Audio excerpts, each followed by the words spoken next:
study it, create a laboratory. Laboratory, the old idea, one of the interpretations of laboratory is that it's a place where you get engaged with a labor of love. And the labor of love for Johnny was the history of architecture and he needed to get into the temple of UBC. Going to the libraries, studying with teachers, being involved with certain teachings, being able to spend lots of time going down the rabbit hole of all sorts of interesting things around the history of architecture, which for him, he could just read, for days on end without even eating. He was just so enraptured by it. In the same way, Emily Carr was probably in rapture around painting and painting of, trees and painting of all, the outdoors. In the same way that, Mozart was just in rapture when he was manufacturing music, we all have these gifts. Each of us are built for beauty in one way or another. And so contemplation, in the middle of it, is temple. You needed to jump into a temple, and so you can discover, so you can spend that time, put your attention and focus on the beauty that is inside of you. But you're bringing it out. The idea is he's studying that, he's starting to bring it out. He's starting to write, he's starting to study, he's starting to do exams, starting to do theses, starting to bring paper. He's bringing it out. What's going on in the,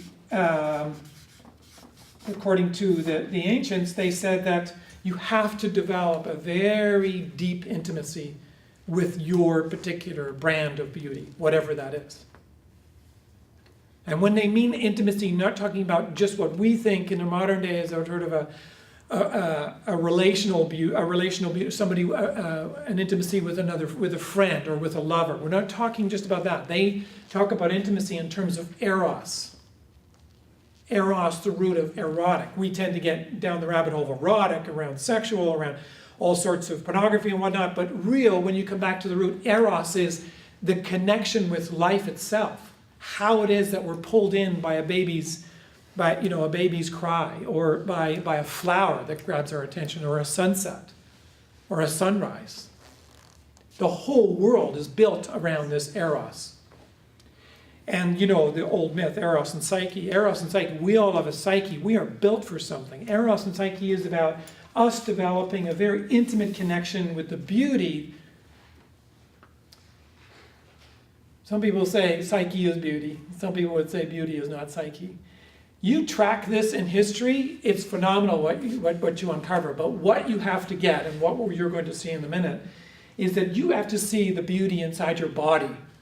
This body-mind, this system that we are a body, mind, soul. So we have a body, we have a mind, a brilliant mind. We have so much attention on our brains right now, and our minds, and our, the research that goes on about that. But they discovered 2003 that we have a heart that is it's 50-fold of what this brilliant brain is up here, with neurons and all sorts of pathways. And then we have our gut brain that's tied in with our stomach, literally our stomach, literally the liver, and literally our gut. And that brain too tells us when, don't need to walk down this street, this doesn't feel right at all. This is a whole system, and this is all integrated. And it's integrated and dialed in for a particular purpose. It's aligned to be in the world in a particular way, towards a succinct and accurate kind of beauty. With me so far? Yep. So far? So good. So beauty, contemplation, and intimacy is the code.